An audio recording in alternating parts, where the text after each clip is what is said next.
There we go. It should be recording. Yep. I see. All right. Anybody have any questions that they want me to address directly on this? You should be at this stage to chapters 4 and 5, maybe not through them yet, but chapter 4 is the electrician or the electrical. Oh, are there answers to the quizzes? Somebody, yeah. There are answers to the quizzes. At least if you do it online. If you go into the quizzes online, then it comes up as soon as you answer it. Yes, that's right. No, that's not right. If you need to have a paper version of it, I can send that to you. I do have a key. I just didn't include it in the textbook because a lot of times this is used in a college class. And the instructor they wanted to be lazy and use this quiz as their quizzes. So if I gave all the answers in the textbook, then all their students knew the answers. So now there's somebody, yeah, it is an excellently written textbook. Thanks. I must say. And the newer version, this is the 9th edition here, is a little bit expanded. So we're up to date on that. If you want a PDF version of it, just let me know. I can send you the update. The main differences between this version and the one that you have, this just came out this week, but it's updated to incorporate the 2023 NEC. So there were not a huge amount of changes in there, but some. And then I also changed some of the structure of it so that when you get to chapter 7, for example, you're going to feel like that's half the book. So what we did is we broke it into different, just reorganized things so that there's not a couple of mega chapters and then some smaller chapters. That was all things that don't really affect you, but it does affect the organization. So those were some of the changes there, but just let me know, send me an email and I'll send you a PDF version of that. All right. So in the chapter 4, the electrical, and in chapter 5, which is the beginning of talking about the different components in your array. I wanted in chapter 5 to kind of introduce you to each of the components and then say, this is the reason, this is what they do. And then this is the reason you would select one versus another. So that's kind of the motivation there. So what I thought I would do here, and unless people have a lot of questions, hopefully we won't take up the whole hour, but I wanted to go ahead and share the, just do a quick design type thing. So I'm going to jump into the whiteboard here. Hopefully y'all can see this. I can see anybody. Can you guys see the whiteboard? You just nod. That's good. Yes. Okay, great. All right. So what I wanted to do is just sort of walk through a typical, let's do a grid tied system, right? The grid tied system, when we design these, we're always going to start with an array. So that's going to be our array. See how good my artwork is. And then from the array, we're going to go to either a combiner box or a junction box. Now, the main difference between the combiner box and the junction box is the combiner box makes a parallel connection. So you might come in with, let's say, 3 strings, and then you might leave with just one circuit. So what you've done in the combiner box is connected in parallel so that all the positives are connected together, all the negatives are connected together. So really a parallel connection, a combiner box like this is nothing more than essentially a wire nut. It's a glorified wire nut. Well, all the red wires are being connected together, all the black wires are being connected together, and then you leave with a bigger one. A bigger wire, because when you make a parallel connection, amps increase, but voltage remains the same. Now, in a series connection, voltage increases, but amps remain the same. So for each of these strings, it doesn't really matter how many I hook up in series.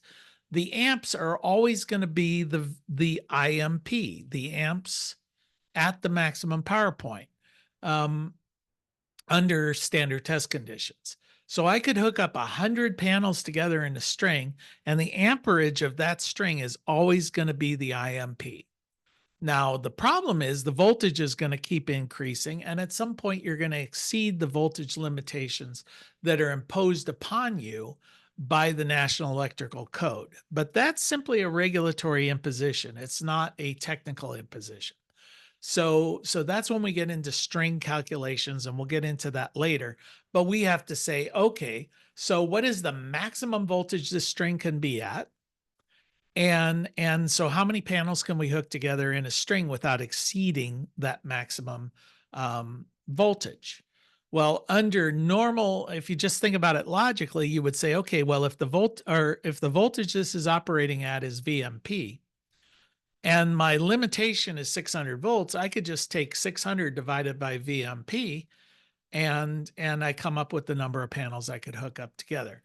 Problem is, we don't want to do that for several reasons. One is that the VOC is the number we're going to use just as a safety margin. That's a bigger number than VMP. That's the theoretical maximum voltage that panel can produce under standard test conditions.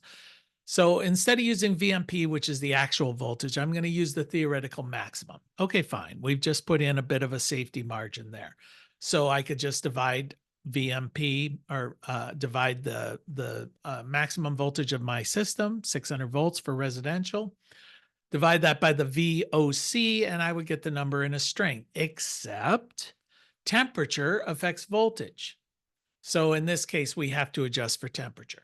And so essentially to do it, when we do these, I'm not going to do it right now.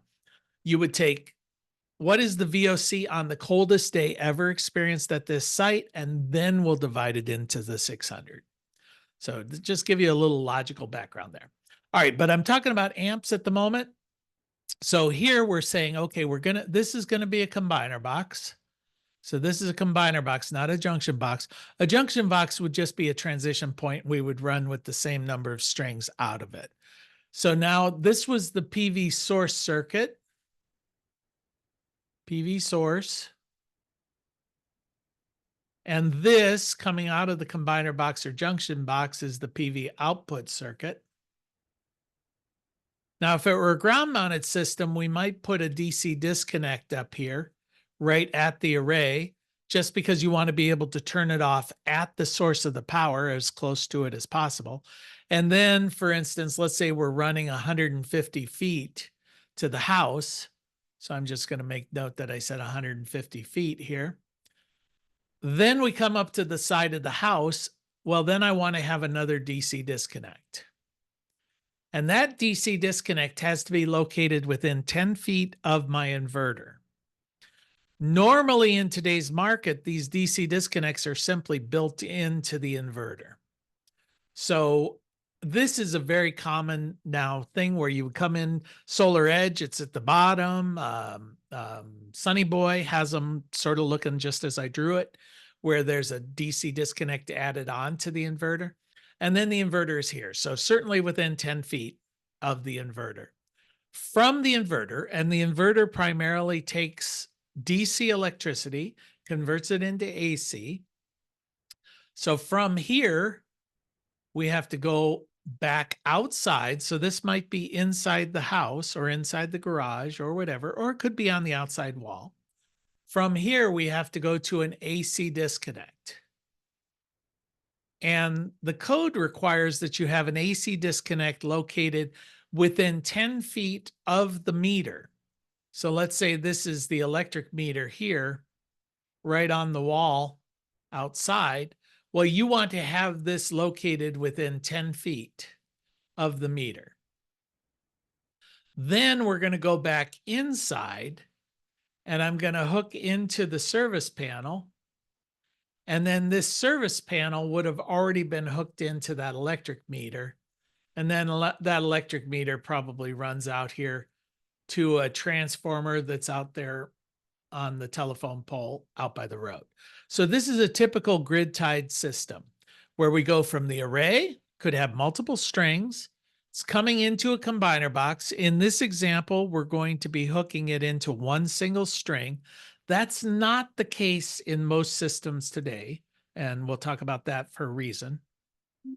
Then we go to the DC disconnect. The DC disconnect to the inverter is known as the inverter input circuit. And in this example, it's all internal to the unit. And then the inverter output circuit is your AC system.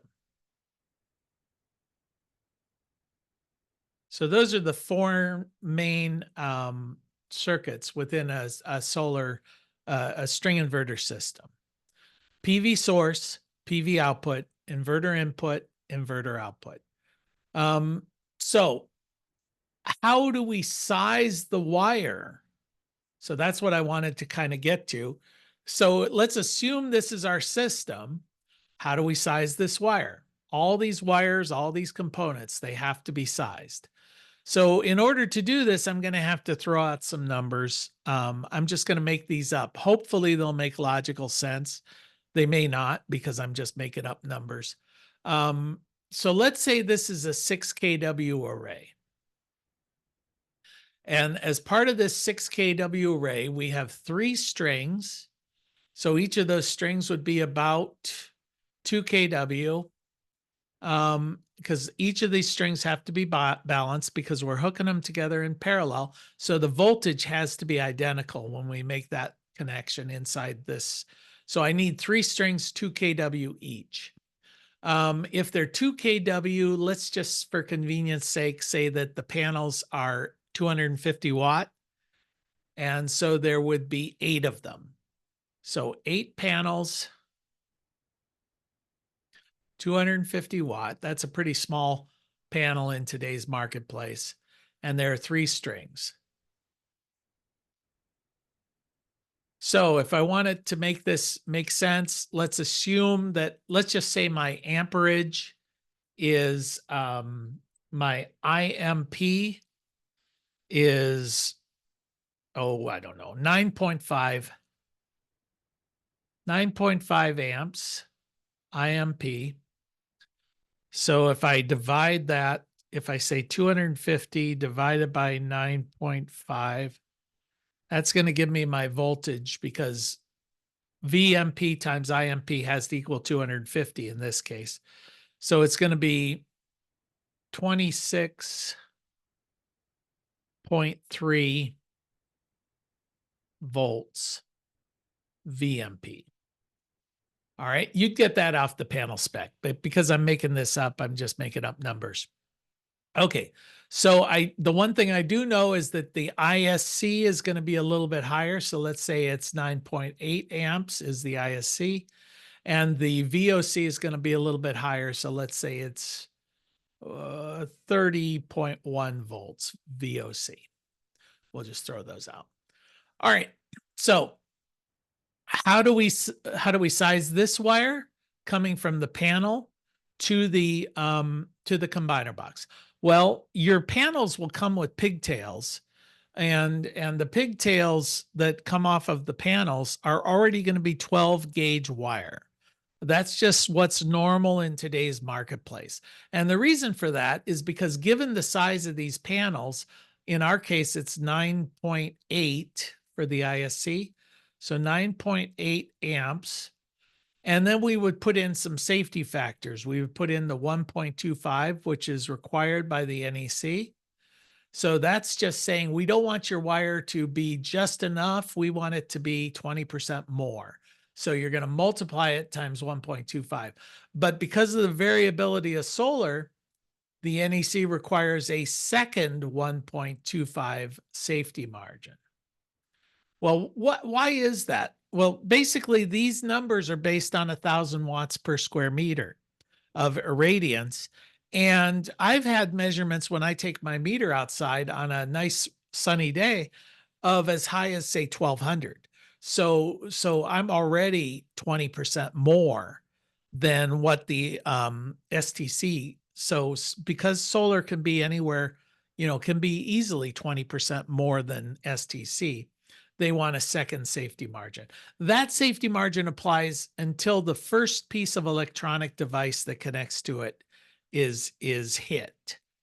So if you've got a power optimizer on your panel, or if you've got a microinverter on your panel, you don't have to put that second thing there, because that piece of electronics is going to mitigate or compensate for that extra irradiance. So in this case, 9.8. So 9.8, which is the ISC, times 1.25 times 1.25 is going to get me 15.3 amps. Well, 15.3 amps. If you look up in your book, the ampacity table, I think it's on page like 10 something. Yeah, looks like 104. So if I look up in the book on page 104, 20 gauge or 12 gauge cable will go all the way up to 25 amps at the lowest in the left-hand column. So, so you would just say, okay, 12 gauge is plenty in today's market. We're not going to get into trouble. So the panel manufacturers just put 12 gauge wire on those solar panels. So that's what you're going to be doing. You know that these are going to be 12 gauge. Number 12, AWG. All right, they can handle 25. We're bringing in 15.3. We're fine. Okay, so then we come into the combiner box, and these things are combined in parallel. So what happens? We take our 15.3 times 3, and that's going to get us 45.9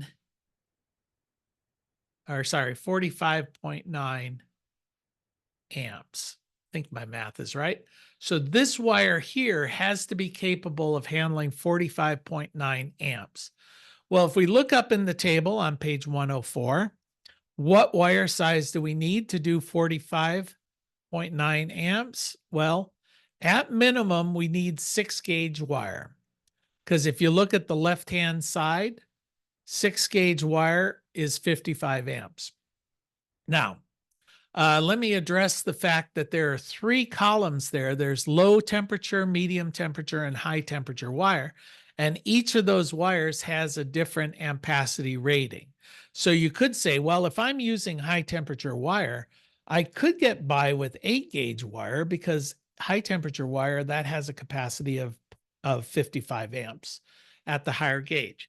But I want you to get into the habit of only taking the number from the left-hand column, the lowest ampacity. And the reason for that is, let's say I've got a connection where I've got a bolt inside, for example, my combiner box, and I'm going to run a wire from there. And then in my DC disconnect, I've got another bolt where I'm going to connect that to. Now, this wire might be rated for 90 degrees Celsius, high temperature. And you'll get that from the wire specifications. But you have to then know that the connection point in your combiner box and the connection point in your DC disconnect are also rated for 90 degrees Celsius. If they're not, then this system is going to be degraded down to the lowest rating of any one of those 3 components, the connection at each side and the wire itself. Well, you don't necessarily know when you're speccing out your wire or designing your system, what is the rating for your DC disconnect. You may not have even selected your DC disconnect. You may not have selected your combiner box. Or in the future, you might swap them out. You might decide to put a bigger system in. So a bigger disconnect, for example. Well, if you pick it from the left-hand column, you're not going to get yourself in trouble. You're going to be working from the lowest common. Yeah, you might put in bigger wire than you actually need, but not a big deal. Nobody cares. Okay. Hopefully. Does that make sense? I know you guys are all sitting here quiet, but does anybody have any question about what I've done so far? Okay, so what we've decided is that the number 6 wire, so this wire here is going to be number 6 AWG. Now we're going to go, and does anything change when we go through the DC disconnect? Well, the DC disconnect is really just a pass through, right? It's a way of opening one of the legs. So nothing changes. It says share. I don't know if that's, whoops. I don't need to do that. All right. So let's make sure everybody can still see the whiteboard, right? Can you guys still see this? Okay. Yeah. Good. All right. So that's the wire on this side of the DC disconnect. Nothing changes. We're still talking about 45.9 amps. We're still talking about number 6 AWG. Now, what size DC disconnect should we select? Well, they usually come in certain flavors, certain sizes, 30 amp, 60 amp, 100 amp, 200 amp. So if that's the case, I'm going to have to go with a 60 amp box. That just means the bus bar rating will handle up to 60 amps. Since I'm coming in with maximum adjusted of 45.9 amps, that will be more than enough. Now, if I've got a fuse in here, you round up to the next commercially available size fuse, 45.9, we'd round up to a 50 amp fuse. So that would be what we would put inside there. So a 60 amp box, 50 amp fuse to handle 45.9 amps. And that said, we're not really bringing in 45.9 amps. That's just what it's rated for, because realistically, the IMP is the amount of amps that are really going through there. That's 9.5, and I hook them up 3. 9.5 times 3 is just going to be 28.5 amps. So really, I'm only bringing in 28.5 amps, but all of those safety factors combined take me up to 45. So we have a lot of safety fudge in these systems. Just get used to it. All right, so we're going to use 6-gauge wire there. It's going to now travel 150 feet, and it's going to go to my next DC disconnect. Well, this DC disconnect better be rated for 60 amps, right? Then I go into the inverter. Well, what does the inverter, what happens in the inverter? Well, it gets converted from DC to AC, but the voltage is also going to change. So what has been the voltage that's been going through this system? Well, the voltage here has been 26.3 times, there were 8 panels, 26.3. Going to make this a mess here, times 8. So this one, I'll need a calculator. 26.3 times 8 equals 210.5 volts. All right, so in theory, we've been running 210.5 volts, because also remember, each string is going to be 210.5. When I combine them in parallel, amps increase, but volts remain the same. So it's still going to be 210 volts coming in. All right, what's the voltage leaving? In this case, it's going to be 240 volts because this is a grid-tied system, single phase. So it's 240 volts here in the United States. Well, let's say that this is a 5 kW inverter. So what is the output amperage of a 5 kW inverter? Well, watts equals amps times volts. So it's going to be 5,000 watts divided by 240 volts. So that is going to be, I think it's 16, but we'll find out. Nope, 20.83. So 20.83 amps. So the amount leaving is going to be 20.83, but the NEC requires for wire size that we put in our 1.25 safety margin. So 1.25 means 20.83 times 1.25 equals 26. So it's going to be 26 amps leaving there. So we don't need the solar because that's all factored out by the inverter, the solar variability. So 26 amps, I look at my table, 26 amps means I need number 10 wire because that's 30 amps. So this could be 10 gauge wire, 10 AWG. Notice it changed slightly because the voltage and the amperage changed when we're leaving. This is a 5 kW system, so now it's dependent on the output parameters of the inverter, not the array. So we're going 10 gauge, 26. We go to our AC disconnect. Does anything change on the other side? Nope, still going to be 26 amps. Still going to be 10 gauge wire. What size disconnect do we need? 30 amp, 60 amp, 100 amp. So we need at least a 30 amp. You're not going to get into trouble for putting in a 60 amp disconnect. Not going to cause you any heartburn.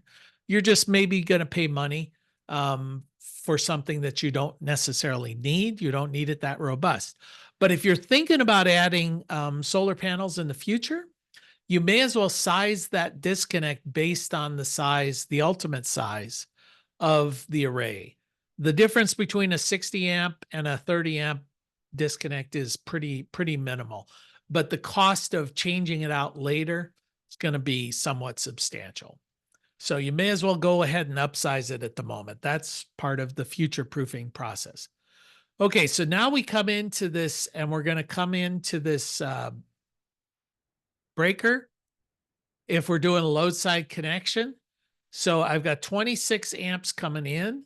So I'm going to have to put a 30 amp breaker. You round up to the next commercial size. All right. Well, the panel here has an ampacity limitation. So let's assume this is a 200 amp panel and you've got 200 amp service coming in from the utility. Well, 200 amp service, 200 amp panel, you might think that the thing is already up to its capacity, but the NEC allows you to go to 120% of the busbar rating. So, so that means I could actually come in with up to a 40 amp system, and I'd still be all right. So this is allowable. As long as I locate the connection point as far away from the bus bar as possible. So let me explain that a little bit more. But before I do that, I need to get rid of this this thing here. Does anybody need this to copy this or do a screenshot of this before I jump on? I'm going to get rid of what's here. So let's see, how do I do this on this? They're always different. Okay, I thought I could just go ahead with another. So I'll trash it. Clear the page. All right. So the 120% rule applies with a service panel. Service panel, I hate the fact that we use solar panels and service panels that, you know, they're not obviously the same type of panel, but we use the same term. All right, so let's say that we've got 200 amp service coming in from the utility, and the panel, the bus bar rating on this panel is 200 amps. The 120% rule says that I could then come in here with up to a 40 amp breaker. And that's going to be coming from the inverter. It actually goes through the AC disconnect. So this would be kind of what we're dealing with. This is a symbol for an inverter, just a line through a box. All right. So what size wire would be, what would be the maximum ampacity coming out of this inverter that gets me to 40 amps? Well, in this case, I would take 40 amps, and because there's the NEC safety margin, I would divide that by 1.25 safety margin. And I think that takes us to 36. Divided by 1.25. Nope, 32. So 32 amps. So the maximum output from my inverter can be 32 amps. And so if it's 240 volts, then what's the maximum size inverter that I can use? So 32 times 240 should be 7,680. All right, that's watts. Watts equals amps times volts. So what you'll find when you're sizing string inverters, you'll see a lot of 7.6 kW inverters out there. That's because they're anticipating that there may be a 200 amp service panel with 200 amp service coming from the utility. So that would be your maximum inverter that you could install under that scenario. Now, if it were 100 amp service, a smaller system with a 100 amp panel, which is sort of probably the second most common configuration you'll run into, well, then we can go maximum 20 amp, and it's going to be exactly half of that, or 3840 watts. So that's going to be 240 times 16 amps. So the other configuration you're going to see a lot of is a 3.8 kW inverter. So those would seem normally to be very weird numbers for inverters to be out there, but you can see now why. It's because of this 120% rule for your service panel. And the reason they want you to locate this breaker as far away from the main as possible is, on this, you're going to have all of these breakers going down this service panel. You're going to have them on this side. You're going to have them on this side. And all of these are going to be going out and servicing loads. So these are all going out to your kitchen, to your hot water heater, whatever. All right, if I'm feeding in on the bus bar, and the bus bar is this thing that's in between here, that's what that 100 amp rating is. I feed 100 amps this way, it's going to go out that direction. I feed 20 amps in this way, it's going to go out this direction. And they don't double up. They don't double up so that at some point you end up with 120 amps on your system. So for example, if I went ahead and put my connection up here, let's say I hook in right next to it with 20 amps and 100 amps there. So this is coming in here. Then if I had a big load down here, I might double up with 100 amps coming here and 20 amps coming here and exceed the bus bar rating as it heads out there. It's not going to happen. You're not going to get a 100 amp breaker, 120 amp breaker down there, but it might in combination. Let's say I've got a whole bunch of these, and for some reason I'm just running a lot of loads and all in combination. So I might create a point here where it could have it could burn out the bus bar. So they say rather, just to avoid that, just stick that as far away from possible, and then you're not going to double it up. All right, is the 120% rule clear as mud to everybody? And then the also the way that we work with the various components and sizing the wires throughout the system. Hopefully that's clear as well. Those are kind of the main things I wanted to touch on during this session. Again, the main reason for these meetings is just to answer any questions that you guys might have as you go through. I noticed somebody noted that they're behind, they're not caught up, and that's fine. Let me see. Yes, sir, I can hear. I'm just looking to see if anybody put a note in chat. Yeah, it's fine that you're behind, right? Just make sure by the time we get together in person that you're caught up, because you're gonna have to take the test. So but if you can get yourself caught up, the reason we do this weekly is just sort of keep you on task. Instead of you waiting until the last minute, the last week, and then it's going to just be overwhelming. If you try and do all 7 chapters, all 8 chapters that are tested the last week, you're in trouble. So a lot of this is just, it's like learning a new language. It's like you're learning French, and you're trying to do it in a relatively short period of time. So you're learning all of the all the different terminology, all the different equations, things of that nature. All right. So rather than rambling on, if nobody has any questions, we'll call this meeting over. I'll give you just one more shot to jump out either verbally or in chat. Okay. So hearing none, that's it. We'll see you guys next Tuesday. All right. Take care.